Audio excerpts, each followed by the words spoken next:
मैंने स्वर्णिम सुख पाया, स्वर्णिम सुख पाया। मैं देव से न्यारा हूँ, बाबा का प्यारा हूँ। मैं देव से न्यारा हूँ, बाबा का प्यारा हूँ।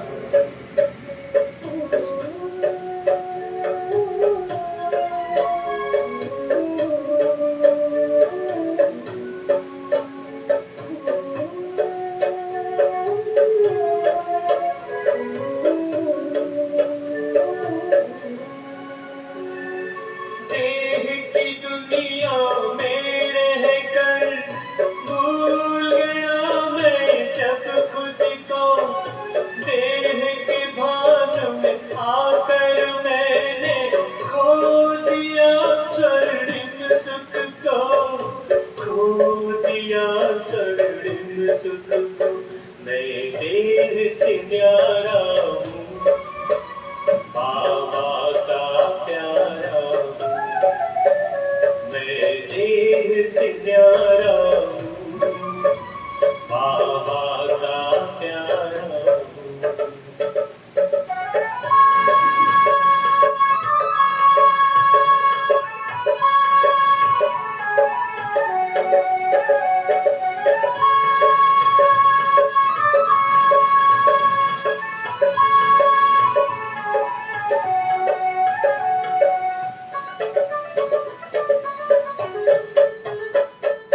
आकर के खुदा ने मुझको खुद से परिचय है कराया, अपनी भी पहचान देकर घर का मुझको पता बताया, घर का मुझको पता बताया। मैं देह से न्यारा हूँ, बाबा का प्यारा हूँ। मैं देह से न्यारा हूँ, बाबा का प्यारा हूँ। मैं देह से न्यारा हूँ, बाबा का प्यारा हूँ। मैं देह से न्यारा हूँ, बाबा का प्यारा हूँ। मैं देह से न्यारा हूँ, बाबा का प्यारा हूँ।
ओम शांति। आज प्यारे बाबा की 28 तारीख की महावाक्य है। बाबा हम बच्चों को आज सतगुरु बन समझाने दे रहे हैं। सतगुरु बाबा की पहली शिक्षा है, अपने को आत्मा समझो। आत्मा ही नहीं समझो बल्कि आत्मिक स्वरूप में रहो। कर्मेंद्रियों से देही अभिमानी होकर कर्म करो। जब आत्मा का पाठ पक्का हो जाएगा तभी हम देवी देवता बन सकेंगे। तभी व्यर्थ की बातें, सूक्ष्म देह अभिमान से विकारी जो वृत्तियां उत्पन्न होती हैं उनको हम कंट्रोल कर सकें। बाबा आज हम बच्चों को रेस सिखा रहे हैं। कोई भी पढ़ाई होती है उसमें कंपटीशन होते हैं, उसमें एग्जाम होते हैं, तो उसमें रिजल्ट की दौड़ होती है। ऐसे ही माया तुम बच्चों से घड़ी घड़ी परीक्षा लेती है और तुम परीक्षा देते हो, लेकिन उसमें कम मार्क्स नहीं लेने हैं, बल्कि उस रेस में, उस दौड़ में नंबर 1 आना है। अभी कल रिजल्ट आए हैं तो आपने देखा जिनके नंबर हायर हैं उनके ही नंबर रिजल्ट आते हैं और उन्हें ही सब क्या करते हैं, बधाइयां देते हैं, उनके परिवार वालों को सम्मानित करते हैं। मेहनत की है वो बच्चों ने और नाम होता है माँ बाप का, गुरुजनों का, समाज का, परिवार का, गांव का, शहर का। ऐसी बाबा हम बच्चों को भी स्मृति दिला रहे हैं कि जब तुम देवी देवता बनेंगे तो तुम पासवीं ऑनर होंगे। तो पासवीं ऑनर होने के लिए, देवी देवता बनने के लिए तुम्हें अपने आप को निरंतर इसी याद में रखना है कि मैं देह से न्यारी आत्मा, देह को चलाने वाली आत्मा, विदेही आत्मा, देही अभिमानी बनना है। सिर्फ आत्मिक स्मृति में नहीं रहना है, लेकिन देही बनना है। देह बिल्कुल भूल जाए, लटकी हुई है दुम की तरह से। तो आज बाबा हमें अनेक युक्तियों से, अनेक विधियों से, स्वदर्शन चक्कर से, 84 जन्मों की कहानी से, बीज और झाड़ की स्मृति से हमें ये बात समझा है। और बाबा हमें फिर से बता रहे हैं कि ये जो गुण और विशेषताएं हैं हमारे पास, ये प्रभु अमानत है, इसमें अभिमान नहीं लाना है, नहीं तो हमारा लोक और परलोक खराब हो जाता है। बाबा ने कहा, मीठे बच्चे, सतगुरु की पहली पहली श्रीमत है, देही अभिमानी बनो।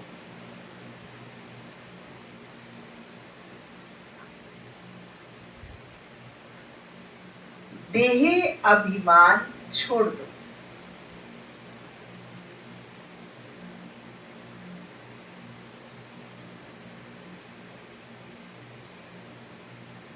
आज के महावाक्यों का प्रश्न है, इस समय तुम बच्चे कोई भी इच्छा व चाहना नहीं रख सकते।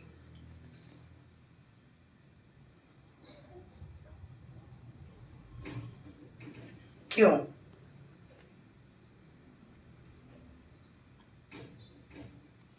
रवीना बहन, वो चित्र बंद कर दो।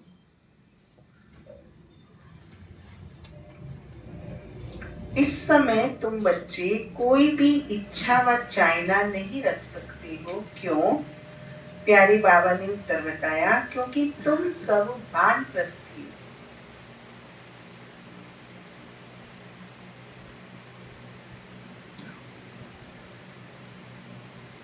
तुम जानते हो इन आंखों से जो कुछ देखते हो वह विनाश होना है।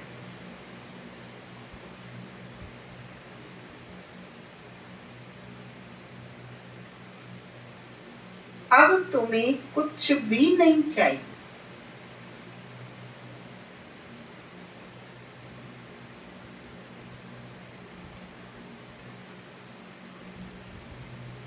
बिल्कुल बैगर बनना है।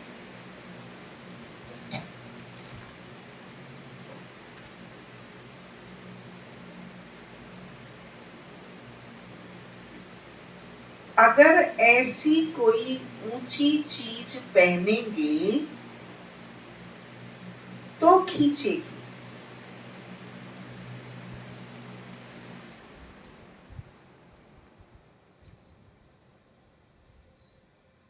फिर देह अभिमान में फंसते रहेंगे।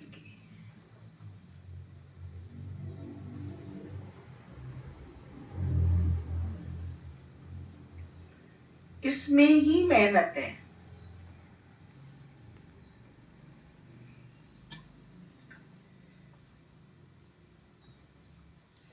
जब मेहनत कर पूरे देही अभिमानी बनो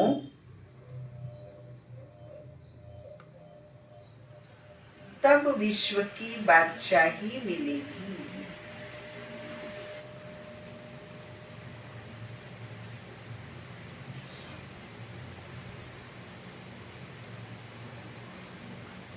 ओम शांति। ये 15 मिनट व आधा घंटे बच्चे बैठे हैं।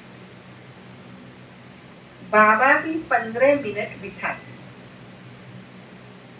कि अपने को आत्मा समझ बाप को याद करो। ये शिक्षा एक ही बार मिलती है, फिर कभी नहीं मिलेगी।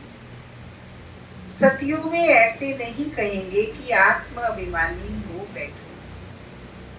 ये एक ही सतगुरु कहते हैं। उनके लिए कहा जाता है एक सतगुरु प्राणी, बाकी सब बोल।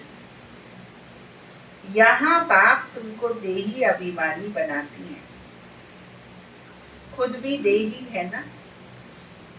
समझाने के लिए कहते हैं मैं तुम सभी आत्माओं का बाप। उनको तो देही बन बाप को याद नहीं करना है। याद भी वही करेंगे जो आदि सनातन देवी देवता धर्म के भागी होंगे। भागी तो बहुत होते हैं ना, नंबरवार और शार्ट अनुसार। ये बात बड़ी समझने और समझाने की है। परम पिता परमात्मा तुम सबका बाप भी है और फिर नॉलेजफुल भी है। आत्मा में ही नॉलेज रहती है ना। तुम्हारी आत्मा संस्कार ले जाती है। बाप में तो पहले से ही संस्कार है, वह बाप है, यह तो सब मानते भी हैं। फिर दूसरी उसमें खूबी है जो उसमें ओरिजिनल नॉलेज है।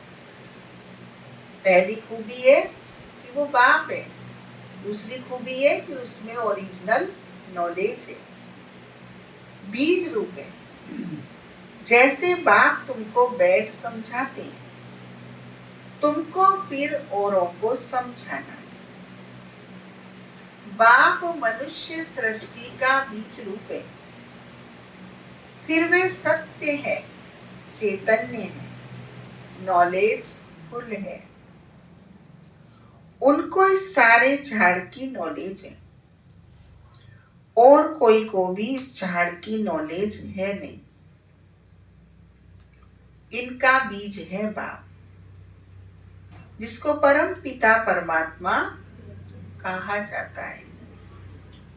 जैसे आम का झाड़ है तो उनका क्रिएटर बीज को कहेंगे ना। वह जैसे बाप हो गया, परंतु वह जड़ है। अगर चैतन्य होता तो उनको मालूम रहता ना मेरे से झाड़ सारा कैसे निकलता है, परंतु वह जड़ है। उसका बीज नीचे बोया जाता, यह तो है चैतन्य बीज रूप, यह ऊपर रहती। तुम भी मास्टर बीज रूप बनते हो। बाप से तुमको नॉलेज मिलती है, वह है ऊंचते ऊंच, पद भी तुम ऊंच पाते हो। स्वर्ग में भी ऊंच पद चाहिए ना, ये मनुष्य नहीं समझते। स्वर्ग में देवी देवताओं की राजधानी है। राजधानी में राजा रानी प्रजा गरीब साहूकार आदि ये सब कैसे बने होंगे, अभी तुम जानते हो। किस कर्म के फल से पद ऊंचा होता है और किस कर्म के फल से पद नीचा हो जाता है, अभी तुम जानते हो। आदि सनातन देवी देवता धर्म की स्थापना कैसे हो रही है, कौन करते हैं, भगवान। बाप फिर कहते हैं, बच्चे जो कुछ होता है ड्रामा के प्लान अनुसार, सब ड्रामा के वश हैं। बाप भी कहते हैं, मैं ड्रामा के वश हूं, मेरे को भी पार्ट मिला हुआ है, वही पार्ट बजाता हूं। वह है सुप्रीम आत्मा, उनको सुप्रीम फादर कहा जाता है, और तो सबको कहा जाता है ब्रदर्स, और कोई को फादर टीचर गुरु नहीं कहा जाता। वह सबका सुप्रीम बाप है, सुप्रीम टीचर है, सुप्रीम सतगुरु भी है। यह बातें भूलनी नहीं चाहिए, परंतु बच्चे भूल जाते हैं।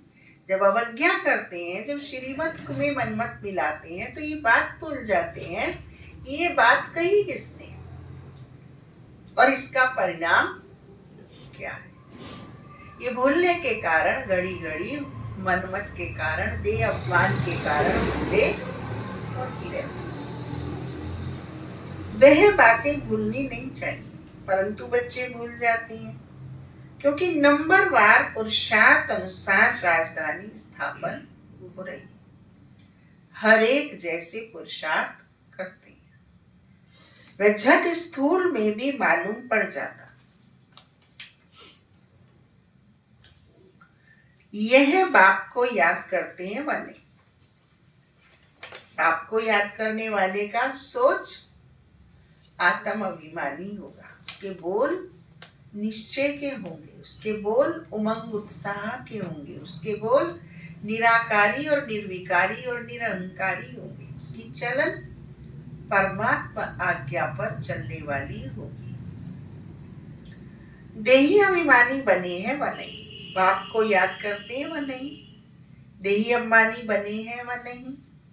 ये नॉलेज में तीखा है, एक्टिविटी से समझा जाता है।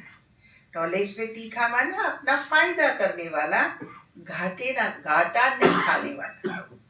जैसे लौकिक में हम कहाँ ना कहाँ अपना स्वार्थ ढूंढ लेते थे, अपना काम निकाल लेते थे, वो तो था हमारे पतन का आधार। लेकिन ऐसे ही अब हमारा अलौकिक में घाटा ना खाने का संस्कार, श्रीमत प्रमाण सोचने का, बोलने का, संबंध संपर्क में आकर कर्मेंद्रियों से कर्म करने का,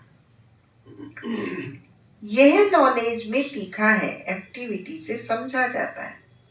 बाप कोई को कुछ डायरेक्ट कहते नहीं है, फंक ना हो जाए, अफसोस में ना पड़ जाए कि ये बाबा ने क्या कहा और सब क्या कहेंगे।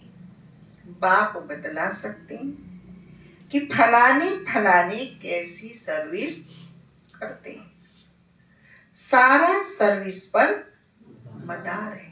हाँ, हमारे भ्राता जगदीश जी कहा करते थे, सर्विस को सर्विसेबल मैनर्स में करो, हमारी सर्विस में गुण दिखाई देने चाहिए, श्रीमत दिखाई देनी चाहिए, बाबा का निश्चय उससे होना चाहिए, ऐसी सर्विस करो। बाप भी आकर सर्विस करते हैं ना, बच्चों को ही बाप को याद करना है। याद की सब्जेक्ट ही डिफिकल्ट है। बाप योग और नॉलेज सिखाती हैं। नॉलेज तो बाबा कहते नॉलेज तो बहुत सहज है, बाकी याद में ही फेल होते हैं, देव माना जाता है। फिर ये चाहिए, ये अच्छी चीज चाहिए, ऐसे ऐसे ख्यालात आते हैं।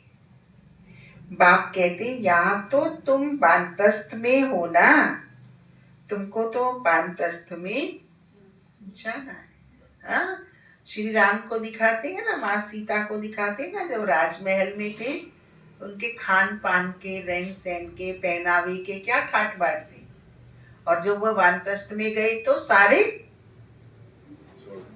बदल गई चीजें।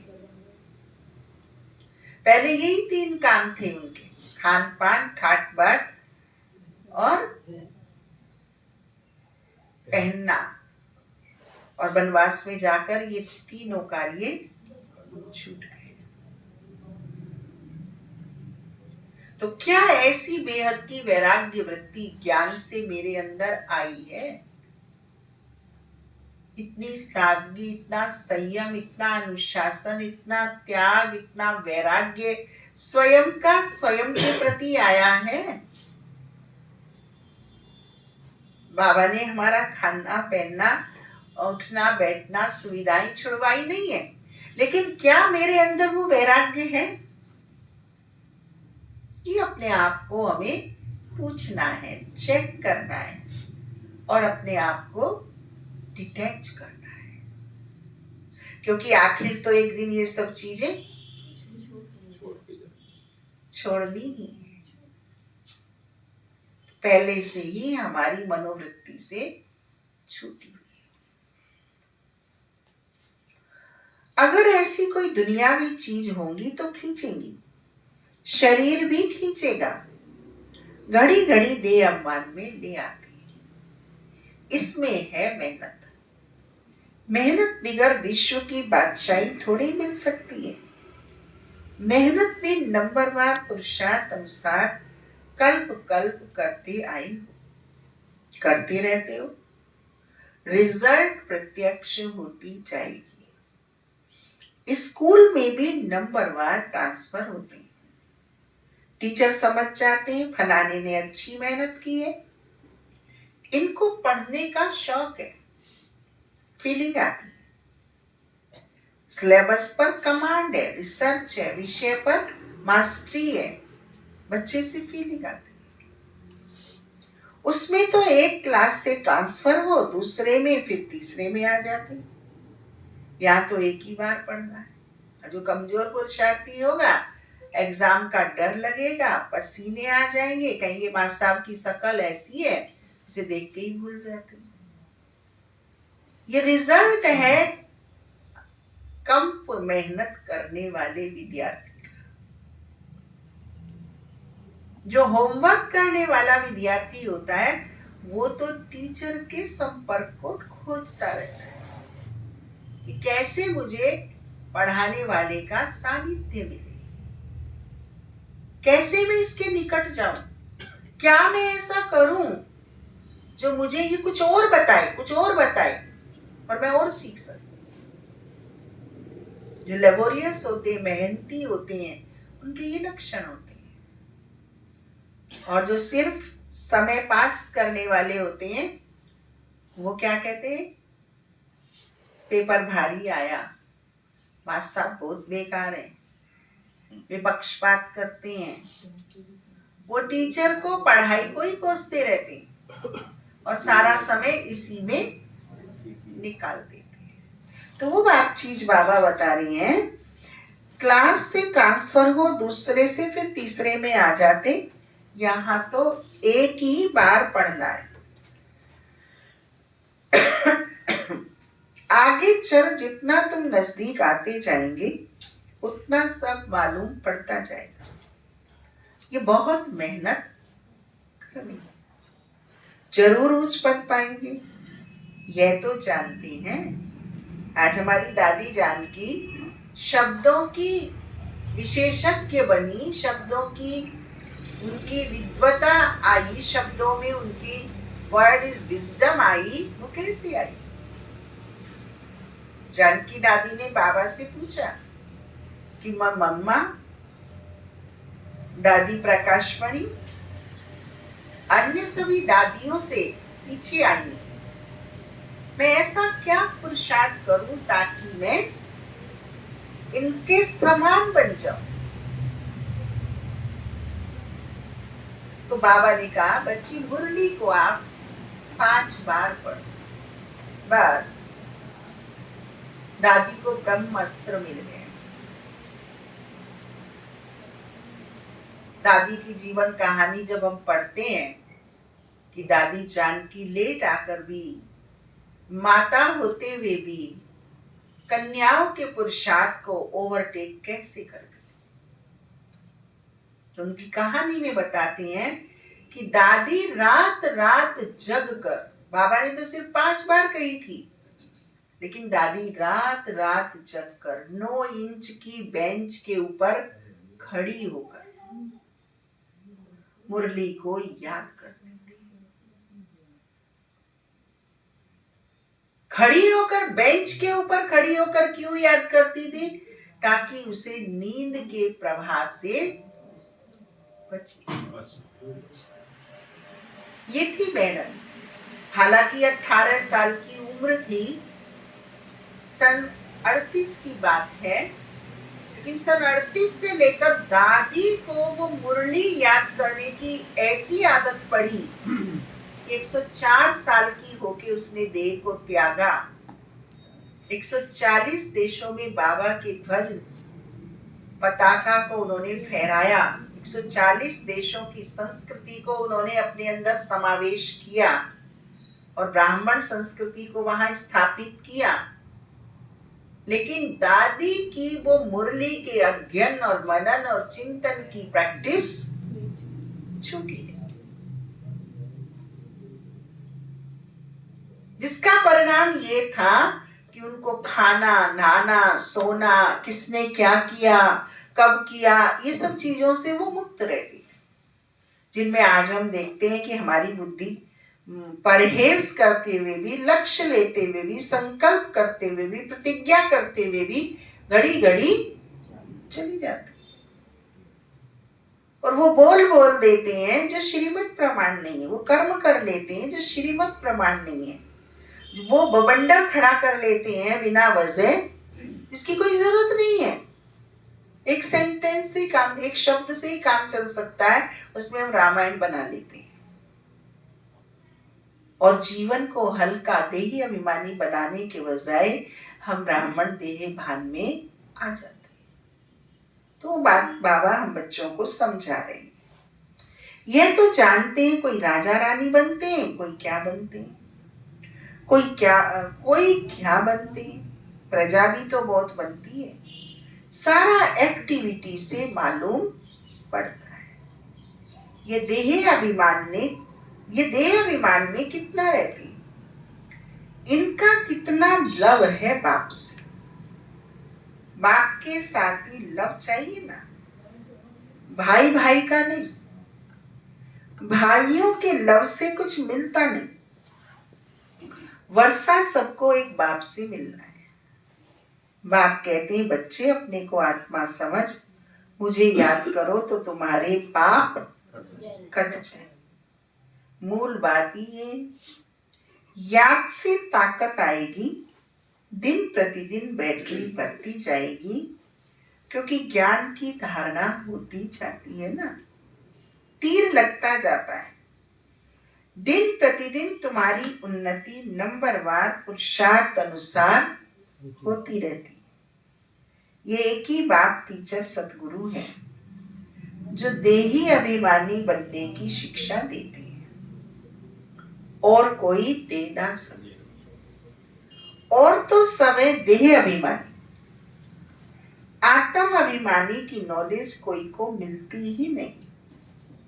कोई मनुष्य बाप, टीचर, गुरु हो ना सके। हर एक का अपना अपना पार्ट बजा रहे। तुम साक्षी हो, देखते हो। सारा नाटक तुमको साक्षी हो देखना है, एक्ट भी करना है। बाप क्रिएटर, डायरेक्टर, एक्टर है। शिव बाबा आकर एक्ट करते हैं। सबका बाप है ना। बच्चे अथवा बच्चियां सबको आकर वर्षा देती है। एक बाप है, बाकी सब है आत्माएं, भाई भाई। वर्षा एक बाप से ही मिलता है। इस दुनिया की तो कोई चीज बुद्धि में याद नहीं आती। बाप कहते हैं जो कुछ देखते हो ये सब विनाशी है। अभी तो तुमको घर जाना है। वो लोग ब्रह्म को याद करते हैं, वो या घर को याद करते हैं। समझते हैं ब्रह्म में लीन हो जाएंगे। इसको कहा जाता है अज्ञान। मनुष्य मुक्ति, जीवन मुक्ति के लिए जो कुछ कहते हैं वह रॉन्ग है। जो कुछ युक्ति रचते हैं वह सब रॉन्ग है। राइट रास्ता तो एक ही बाप बतलाते। बाप कहते हैं हम तुमको राजाओं का राजा बनाता हूं, ड्रामा प्लान अनुसार। कई कहते हैं हमारी बुद्धि में नहीं बैठता। बाबा हमारा मुख खोलो, कृपा करो। बाप कहते हैं इसमें बाबा को तो कुछ करने की बात ही नहीं है। मुख्य बात है तुमको डायरेक्शन पर चलना है। बाप का ही राइट डायरेक्शन मिलता है। बाकी सब मनुष्यों के हैं रॉन्ग डायरेक्शन। क्योंकि सब में 5 विकार है। 5 विकार से कनेक्टेड राय सलाही वो हमको देते हैं। क्या क्या रिद्धि सिद्धि आदि करते रहते हैं, उनमें सुख नहीं है। तुम जानते हो ये सब अल्पकाल के सुख है। उनको कहा जाता है काग विष्टा समान सुख। सीढ़ी के चित्र पर बहुत अच्छी रीति समझाना है और झाड़ पर भी समझाना है। कोई भी धर्म वालों को तुम दिखा सकते हो तुम्हारा धर्म स्थापन करने वाला फलाने फलाने समय पर आता है। क्राइस्ट फलाने टाइम आएगा। जो और धर्मों में कन्वर्ट हो गए हैं उनको ये धर्म भी अच्छा लगेगा, फट निकल आएंगे। बाकी कोई को अच्छा नहीं लगेगा तो वे पुरुषार्थी कैसे करेंगे। मनुष्य मनुष्य को फांसी पर चढ़ाते। तुमको तो कोई बाबा फांसी नहीं लगाता, कोई ऐसा कार्य नहीं करता, बल्कि फांसी से छुड़ाने के कार्य करते। पर बाबा कहते याद की फांसी तो खानी है। मनुष्य मनुष्य को फांसी पर चढ़ाते हैं। तुमको तो एक बाप की ही याद में रहना है। ये बड़ी मीठी फांसी है। आत्मा की बुद्धि का योग है बाप की तरफ। आत्मा को कहा जाता है बाप को याद करो। ये याद की फांसी। याद की फांसी कैसे है? आत्मा और प्राण हमारे ऊपर है, शरीर हमारा नीचे है। फादर तो ऊपर रहते हैं ना। तुम जानते हो हम आत्मा है। हमको बाप को ही याद करना है। ये शरीर तो यहाँ ही छोड़ देना है। तुमको ये सारा ज्ञान है। तुम यहाँ बैठ क्या करते हो? वाणी से परे जाने के लिए पुरुषार्थ करते हो। यहाँ बैठ के क्या करते हो तुम? वाणी से परे जाने का पुरुषार्थ करते हो। कहते हैं सबको मेरे पास आना है, तो कालों का काल हो गया ना। वह काल तो एक को ले जाती, वह भी काल कोई है नहीं जो ले जाता। यह तो ड्रामा में सब दूध है। आत्मा आपे ही समय पर चली जाती है। यह बाप तो सब आत्माओं को ले जाता है। तो अब तुम सबका बुद्धि योग है अपने घर जाने के लिए। शरीर छोड़ने को मरना कहा जाता है। शरीर खत्म हो गया, आत्मा चली गई। बाप को बुलाते भी इसलिए कि बाबा आकर हमको इस सृष्टि से ले जाओ। यहाँ हमको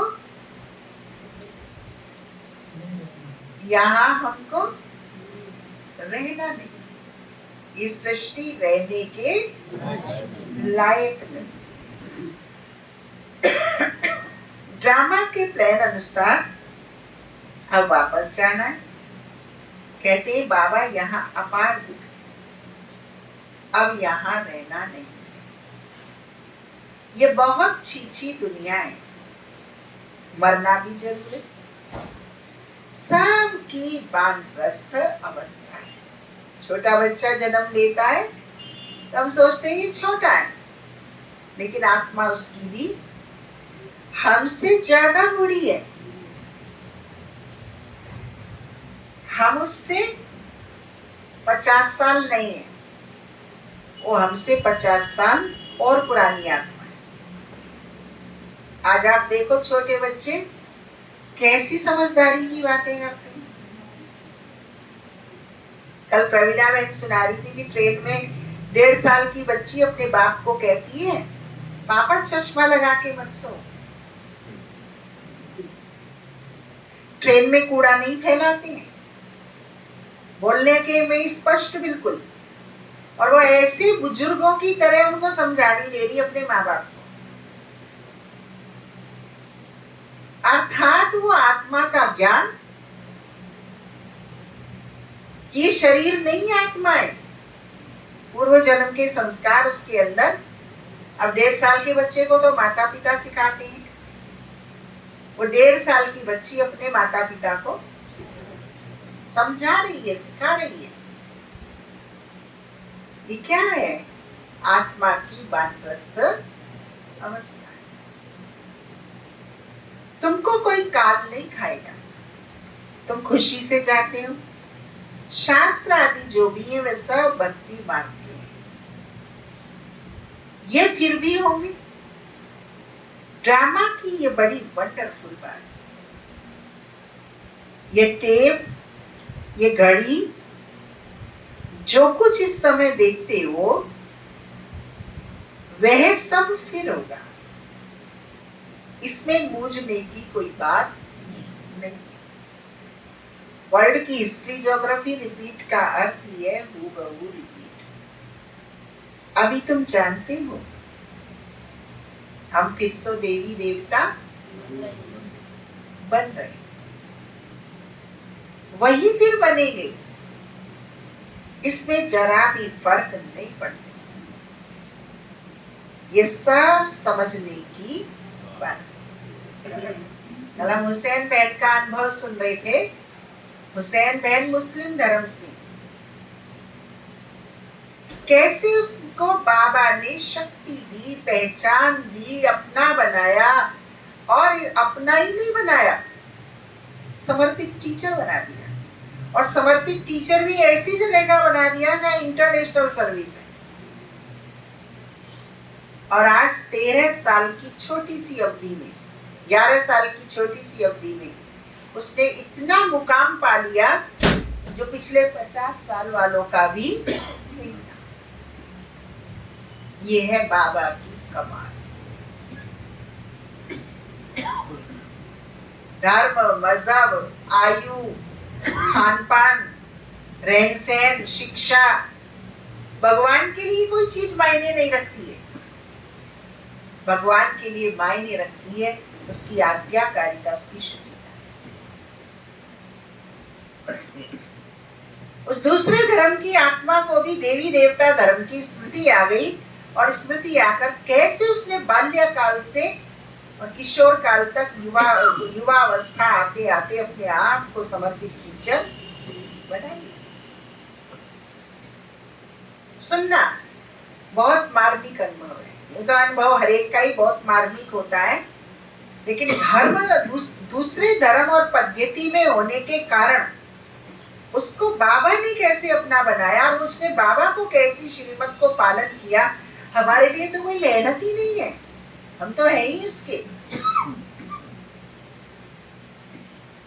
और कहते सारा रास्ता बाबा ने बनाया, बाबा ने बनाया, बाबा ने किया, बाबा ने, दूसरा कोई शब्द ही नहीं। एक बार सेंटर पे गई और गई तो सदा की हो,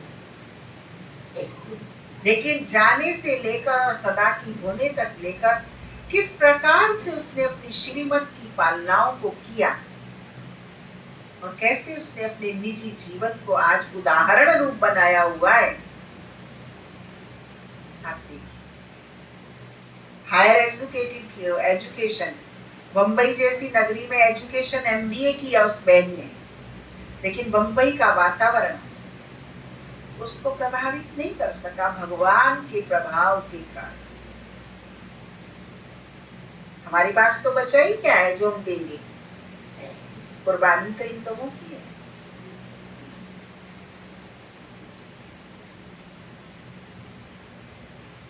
तुम जानते हो वे बेहद का बाप भी है, टीचर सदगुरु भी है, ऐसा कोई मनुष्य हो न सके। इनको तुम बाबा कहते हो, प्रजापिता ब्रह्मा कहते हो, यह भी कहते हैं मेरे से तुमको वर्षा नहीं मिलेगा। बापू गांधी जी भी प्रजापिता नहीं था ना। बाप कहते इन बातों में तुम मूंझो मत, बोलो हम ब्रह्मा को भगवान व देवता आदि कहते ही नहीं है। बाप ने बताया है बहुत जन्मों के अंत में वानप्रस्थ अवस्था में मैं इनमें प्रवेश करता हूं, सारे विश्व को पावन बनाने के लिए। झाड़ में भी दिखाओ, देखो एकदम पिछाड़ी में खड़ा है। अब तो सब तमो प्रधान जड़ीभूत अवस्था में है ना, यह भी तमो प्रधान में खड़ी, वही फीचर्स हैं। इसमें बाप प्रवेश कर इनका नाम ब्रह्मा रखते हैं। नहीं तो तुम बताओ ब्रह्मा नाम कहां से आए? यह है पतित, वह है पावन। वे पावन देवता ही फिर 84 जन्म ले पतित मनुष्य बनते हैं।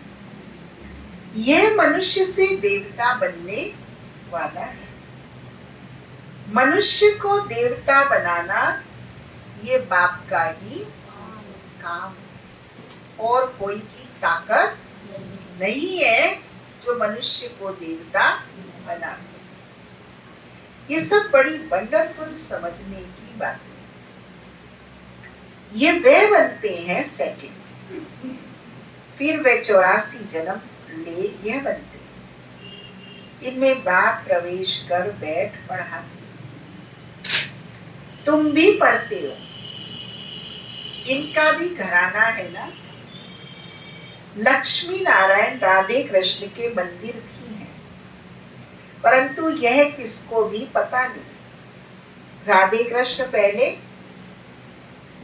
प्रिंस प्रिंसेस हैं, जो फिर लक्ष्मी नारायण बनते हैं। यह बैगर टू प्रिंस बने, प्रिंस सो बैगर बनते हैं। कितनी सहज बात है। 84 जन्मों की कहानी इन दोनों चित्रों में। यह वे बनते हैं, युगल है इसलिए 4 भुजा देते हैं। प्रवृत्ति मार्ग है ना, एक सतगुरु ही तुम्हें पार ले जाते हैं। बाप कितना अच्छी रीति समझाते हैं, फिर बाप इतना अच्छी रीति समझाते हैं, फिर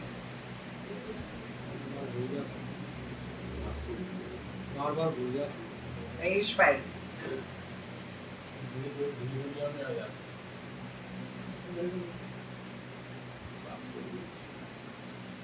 योगिंदर भैया, बाप इतना अच्छी रीति समझाते हैं, फिर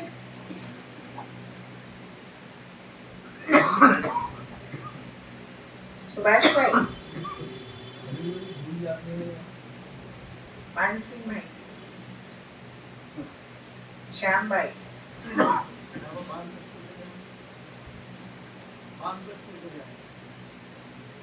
डम्बो भैया,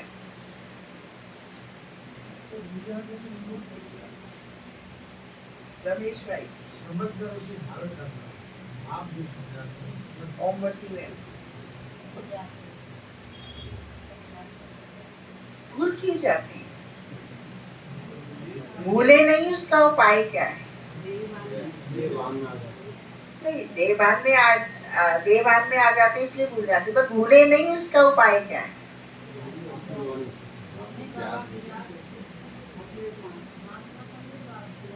बाबा ने कहा दैवी गुण धारण, दैवी गुणों के अभाव में भूलते हैं। जिसे अपनी वैल्यू होती है वो भूल नहीं करता, जिसे वैल्यू नहीं होती है उसके कान का पेचकस फूटा है। जिसको उस कान की और ऑर्नामेंट की और देने वाले की वैल्यू होगी, उसका कभी पेच नहीं खुलेगा।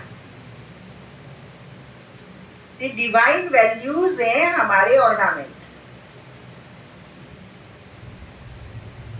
भूल क्यों हो रही है? क्योंकि हमें देने वाले की वैल्यू नहीं है, लेने वाले की वैल्यू नहीं है, उसके अस्तित्व की महत्व नहीं है, इसलिए भूलते हैं।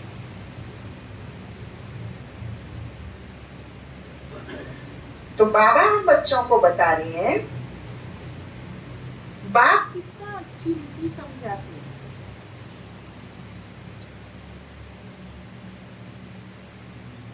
बाप कितना अच्छी रीति समझाते हैं। फिर बाप कितना अच्छी रीति समझाते हैं, फिर दैवी गुण भी चाहिए। अपने आसुरी लक्षणों को आपने नहीं छोड़ा तो बाप की समझानी काम करेगी। मैं सास हूं, इस सास के भान को तो छोड़ना पड़ेगा। मैं बुढ़ी हूं, मैं अनुभवी हूं, मैंने कुछ किया है, ये भूलना पड़ेगा। मैं बच्ची हूं, मैं भगवान की हूं, मैं आत्मा हूं, बाबा ने कराया, मैंने कुछ नहीं किया। बाबा बाबा बाबा बाबा ने ही सब कुछ कराया। मैंने कुमाया नहीं, मैंने तो गंवाया है। कुमाई तो ये थी असली कि बाबा को पकड़ के रखो। बाबा सारे संसार का करके भी किसी से नहीं कहता मैं कर रहा हूं, और हम 2 बच्चों का करके उफान खा जाते हैं, और कर रहा हूं के भान से भगवान की समझाने को भी अलौकिक जीवन बनने के बाद भी उन अच्छाइयों को छोड़ते रहते हैं और उन्हीं बदबुओं में घुसे रहते हैं। मैंपन वो बाबा हम बच्चों को समझाए। बाप कितना अच्छी रीति समझाते हैं, फिर दैवी गुण भी चाहिए। वो कह रहे हैं, हमें समझा रहे हैं, तुम ज्ञान में चल रहे हो, तुम अपने ज्ञान में ही चलो, तुम दुनियादारी से उनका ध्यान मत रखो। फिर भी हम दुनियादारी में घुसते रहते हैं। वो हमें अलग करते रहते हैं, हम उनमें जाते रहते हैं, जाना चाहते हैं, और नहीं जाना, वो नहीं अंदर अपने प्रवेश करते हैं तो हमें तकलीफ होती है, श्रीमत भी छूटती है, उनके भी बुरे बनते हैं, फायदा। इसलिए एक तरफ नहीं ना, उनके चक्कर में आधा जन्म तो हमारा वैसे ही चला गया, कर्तव्य के चक्कर में। अभी कर्तव्य खुद जैसा भी करेंगे ना, राय सलाह दे दो अलग हो जाए, लेकिन हमें चैन नहीं। जो करने का काम है वो छूट रहा है, जो नहीं करने का काम है वो कर रहे।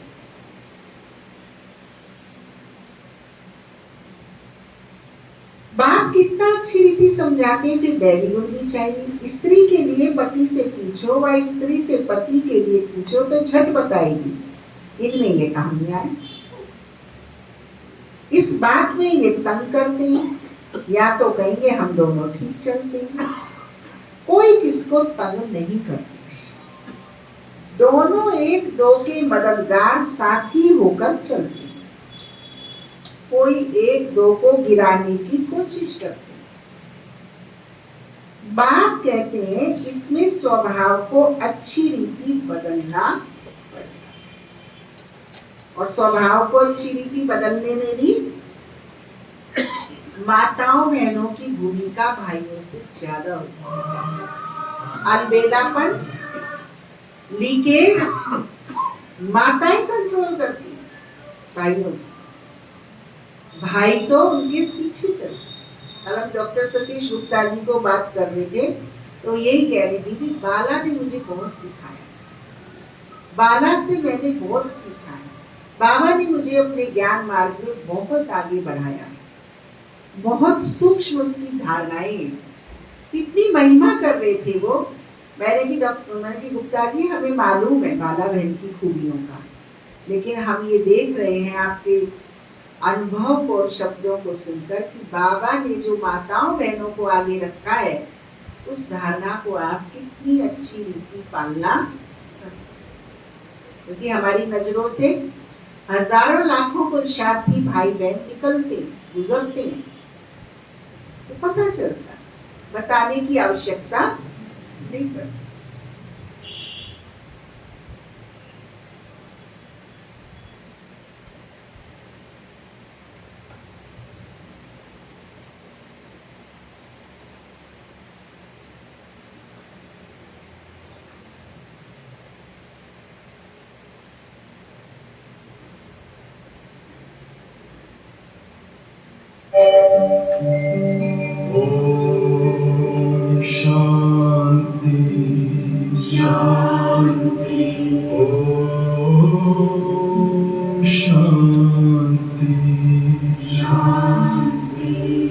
अंतर मन में ज्योति जगा लो, होगा दूर अंधेरा।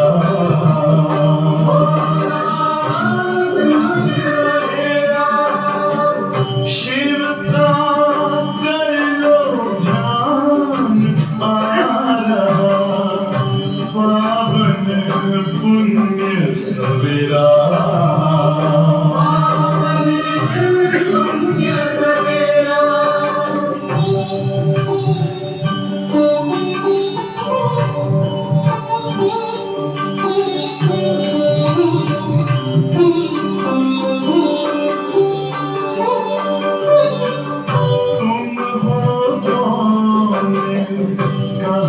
से आए अपने आप को जानो,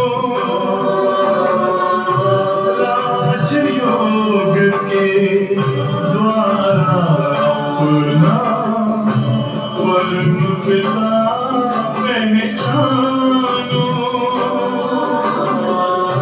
इसी राजपथ पर चलकर पालो अपना बसेरा।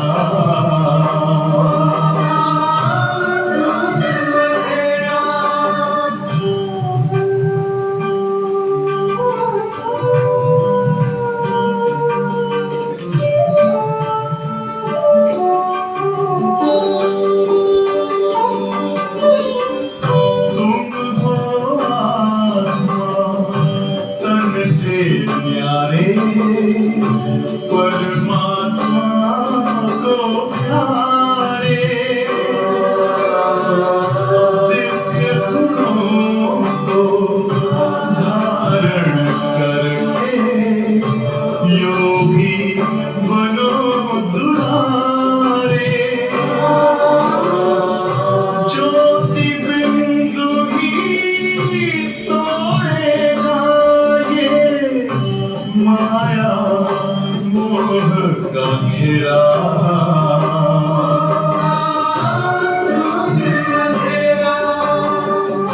अंतर मन में ज्योति जगा लो, होगा दूर अंधेरा।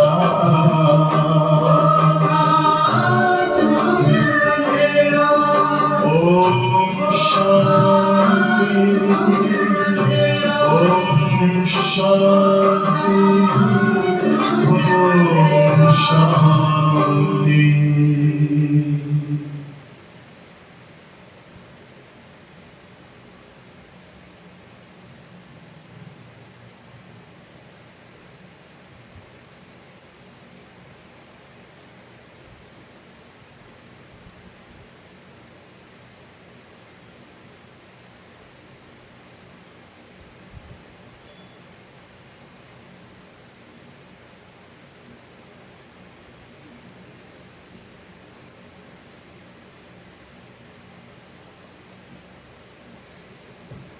तो बाबा हम बच्चों को युगल जो परिवार में ज्ञान में चलते हैं उनकी बात बता रहे कि अगर युगल में बहन से पूछेंगे भाई के पुरुषार्थ की कमी तो वो बता देंगी, और भाई से पूछेंगे उनके पुरुषार्थ की कमी तो वो बता देंगे।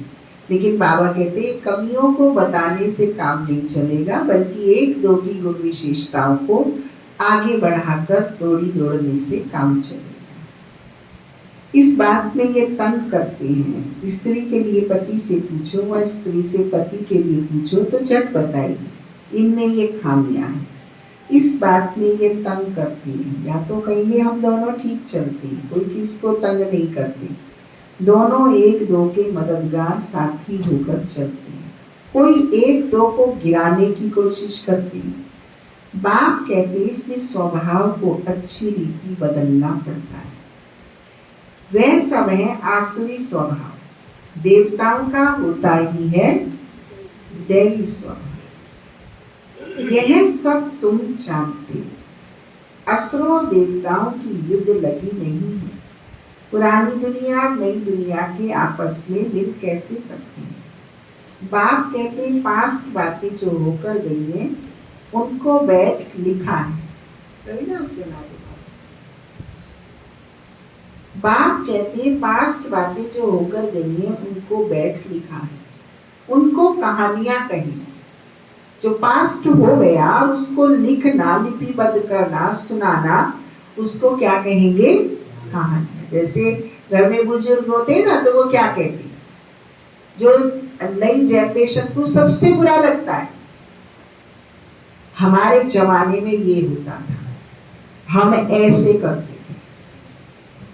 हम तो इसलिए सुनाते हैं कि वो हमसे प्रेरित हो, लेकिन उनमें प्रेरित होने की जरूरत ही नहीं समझते। वो जिस समय में संघर्ष में जी रहे हैं उसका उपाय चाहते हैं। हर बुजुर्ग के पास, इसलिए कोई युवा बुजुर्ग के पास बैठना पसंद नहीं करता। वो कहेंगे अपनी सुनाते हैं, हमने ये किया, हमने ये, अरे तुम्हारा जमाना था, तुमने कर लिया। अब हमें जो चुनौतियां हैं उनका हम सामना कैसे करें, उसमें आपकी राय क्या है वो हमें समझाओ। हम अपडेट नहीं होना चाहते, हम पुरानी कहानियों को ही दोहराते रहते हैं। हम अपने बुजुर्गों के इन्हीं तजुर्बों को सुन के टिके रहे थे, लेकिन आज हमारे बच्चों को हमारे अनुभवों के जमाने से टिकने की जरूरत महसूस नहीं। इसलिए बाबा कहते हैं पास्ट जो हो जाता है उसका वर्णन करना ये कहानी है। उनको कहानियां कहेंगे, त्योहार आदि सब यहाँ की द्वापर से लेकर मनाते। अब हम कहें जी 14 रुपए में 10 लोगों का परिवार पलता था। अब कहेंगे लो ये 14 रुपए और तुम चला के दिखा दो 5 का, फेल हो जाओगे। Time demand change. जिसने टाइम को स्वीकार करके अपने को परिवर्तित नहीं किया वो समय के अनुरूप नहीं चल सकता। वर्तमान समय भगवान आकर के हमें समय के अनुरूप, समय से पूर्व ढाल रहा है। इसमें ढल जाने में ही हमारे लोक परलोक का भला है। बाप कहते हैं पास्ट बातें जो होकर गई हैं उनको बैठ लिखा है, उनको कहानियां कहेंगे, त्योहार आदि सब यहाँ की द्वापर से लेकर मनाते। इसलिए हम बाबा के बच्चे सुखी हैं दुनिया वाले लोगों की तरह, क्योंकि हमें देह से न्यारा होना आता है, देह संबंधों से न्यारा होना आता है, देह दुनिया के पदार्थों आकर्षणों से अलग होना आता है।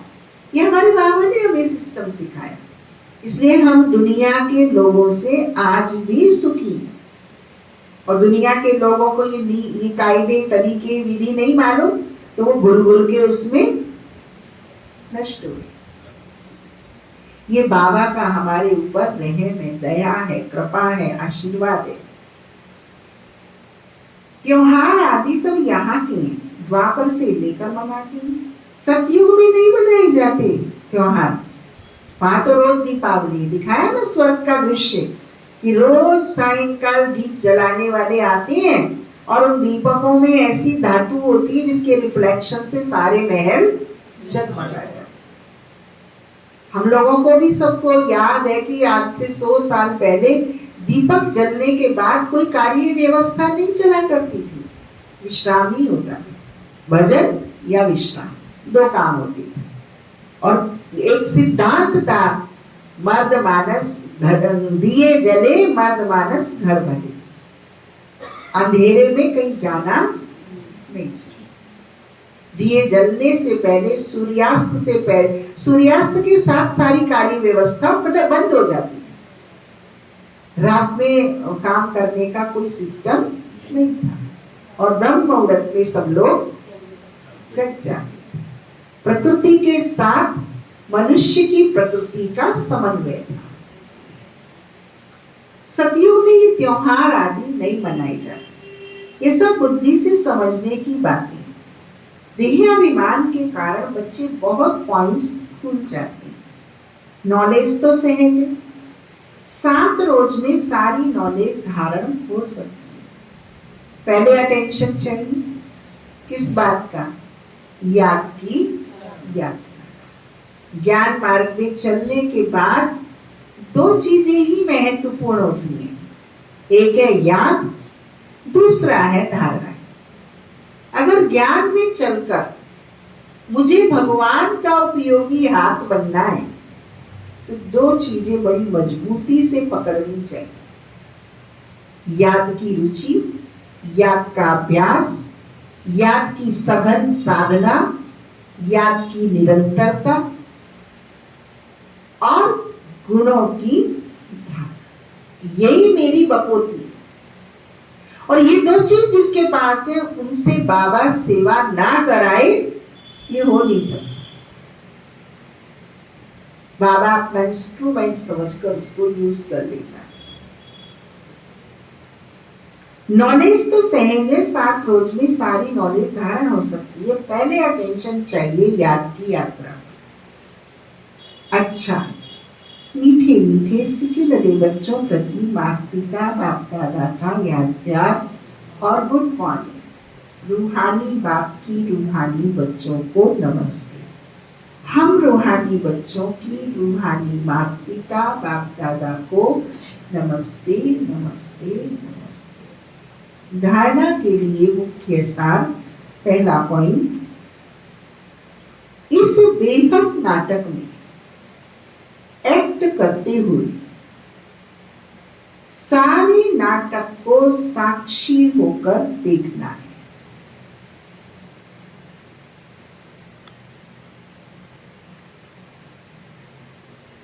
इसमें मूझना नहीं है।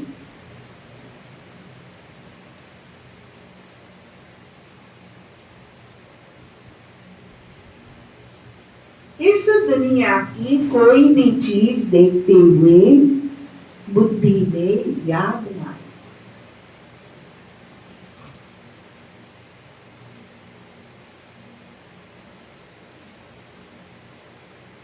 दूसरा पॉइंट, अपने आसुरी स्वभाव को बदल दैवी स्वभाव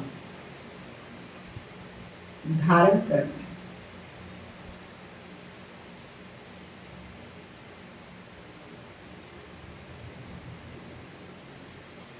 एक दो का मददगार होकर चलना है।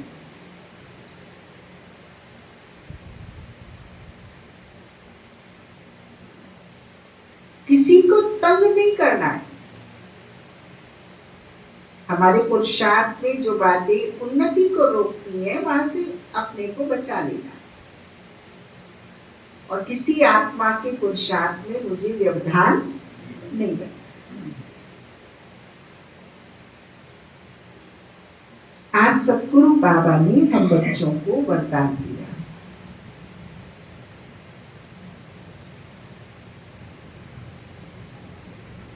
स्वयं में सर्व शक्तियों को इमर्ज रूप में अनुभव करने वाले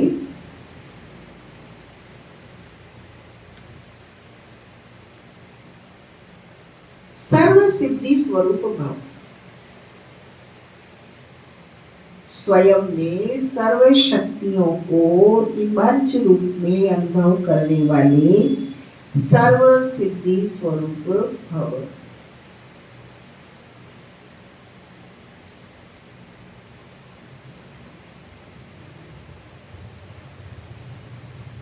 लौकिक में किसी के पास किसी बात की शक्ति होती, चाहे धन की, बुद्धि की, संबंध संपर्क की, तो उसे निश्चय रहता है कि ये क्या बड़ी बात है। वे शक्ति के आधार से सिद्धि प्राप्त कर लेती है। आपके पास तो सभी शक्तियां हैं, सिर्फ रूहानी शक्ति नहीं है। शक्तियों का स्रोत आपकी मुट्ठी में है, शक्ति दाता आपका है। आपके पास तो सभी शक्तियां हैं। अविनाशी धन की शक्ति सदा साथ है, बुद्धि की भी शक्ति है, तो पोजीशन की भी शक्ति है। सर्व शक्तियां आप में हैं, इन्हें सिर्फ इमर्ज रूप में अनुभव कर, तो समय पर विधि द्वारा सिद्धि प्राप्त कर सिद्धि स्वरूप बन जाए। आज के महावाक्यों का स्लोगन है,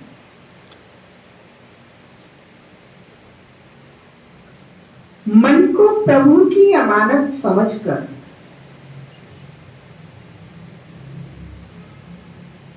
उसे सदा श्रेष्ठ कार्य में लगाओ।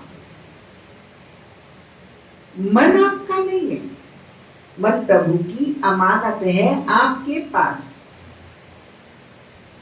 इसे कैसे लगाओ? प्रभु की अमानत समझकर श्रेष्ठ कार्य में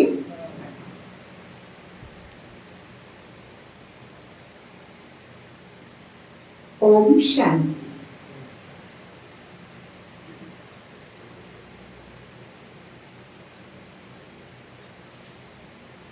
एक गीत खो गया है हमारा, हम उसे कई दिनों से ढूंढ रहे हैं।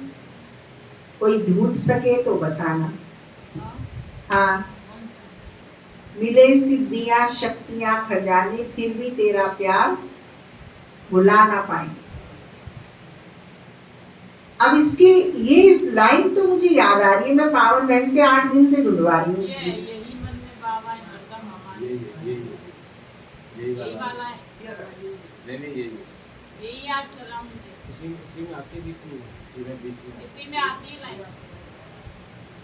उसकी एक ट्विन दिमाग में गूंज रही है, शब्द बुद्धि में आ रहे हैं, उसका रस आत्मा अनुभव कर रही है, लेकिन वो निकल नहीं रहा है। मैं पहले तो मैंने पावन से कई दिन से कह रही उसे चला दे, तो कहती दीदी पाता ही नहीं है। फिर मैंने कहा अच्छा इसको नहीं निकल रहा, मैं होशियार हूँ तो मैं कर, तो मैंने अपनी होशियारी लगाई, तो मैं भी फेल हो गई। तो वो ये कह रही है कि दीदी कोई बीच की लाइन है आपकी गीत हमेशा बीच की लाइन से शुरू होते हैं। तो आज मुझे ढूंढ के देवे तो उसको इनाम मिलेगा। मैं तो अभी चलाऊंगी। हाँ, मिले सिद्धियां खजाने, फिर भी तेरा प्यार नहीं भूल पाए। बहुत टची, आत्मा को रस देने वाला, विदेही बनाने वाला गीत है। ये आस्था गाया करती थी, अमर भाई की जो पोती थी ना, छोटी थी जब, उसे बहुत फेवरेट था। वो जब आती थी यही बजवाया करती थी, तो हम भी उसको सुनते थे। तो हमने उसको फिर अनुभूति में परिवर्तित कर लिया। तो कई दिन से बहुत भूख लग रही है इस गीत की, तो ढूंढ भी रहे हैं, मेहनत भी कर रहे हैं, पा नहीं रहा है, क्योंकि हम होशियार तो है, फेल हो गए तो होशियार रहे नहीं। हमने कहा आज क्लास में पूछेंगे, कोई होशियार हो निकाल के दे तो हमारी भूख बंद हो। देखो क्या करती है बाबा, बोलते बाबा के बच्चे करी, बाबा ने कहा आज का अव्यक्त इशारा है, बाप को प्रत्यक्ष करने के लिए विशेष 2 बातें ध्यान में रखनी। एक, सदा संस्कारों को मिलाने की यूनिटी, इसके लिए हर एक अपने को चेंज करे, समाने की शक्ति धारण करे, तो दूसरे का संस्कार भी अवश्य शीतल हो जाए। दूसरा संतुष्ट रहना और सबको संतुष्ट करना। जब ये दोनों बातें सदा ध्यान पर रहे, तब बाप जो है जैसा है वैसा दिखाई दे और प्रत्यक्ष हो। भिन्नता भी है, लेकिन भिन्नता को समा लेना। आप देखते हो एक ही सिचुएशन होती है, दो आत्माएं हैं, सिचुएशन एक ही है दोनों की, निर्णायक एक है, लेकिन एक को एक्मोडेट कर लेता है, एक को एक्मोडेट नहीं कर पाते। हम में क्षमता तो है ना, जब एक को हमने एक्मोडेट कर लिया तो हम दूसरे को भी कर सकते हैं ना, लेकिन वहां टकराव है, वहां संतुष्टता है। तो बाबा आज हम बच्चों को समझा रहे हैं कि एडजस्टिंग नेचर, समाने की शक्ति और संतुष्ट रहने की शक्ति, तो सब जगह हमारा समान स्वरूप हो जाएगा और बाबा को भी हम समझ लेंगे, क्योंकि बाबा सारी दुनिया, देवताओं का भी बाप है, असुरों का भी बाप है, मनुष्यों का भी बाप है, हाँ, और दैत्यों का भी बाप है, सबका बाप है, जीव जंतु जानवरों का भी, जड़ प्रकृति का भी बाप है, सबको दे रहा है और सबको समान है, सबके लिए सबका प्यार है, सबका लिए उसका अधिकार है, सबको कहता है मैं तुम्हारा बाप हूँ, लो उससे। और हमने लिमिट खींची हुई है अपनी। परिवार में दो बच्चे हैं, इसको तो मैं कर सकता हूँ, निभा सकता हूँ, इसको नहीं निभा सकता हूँ। क्यों?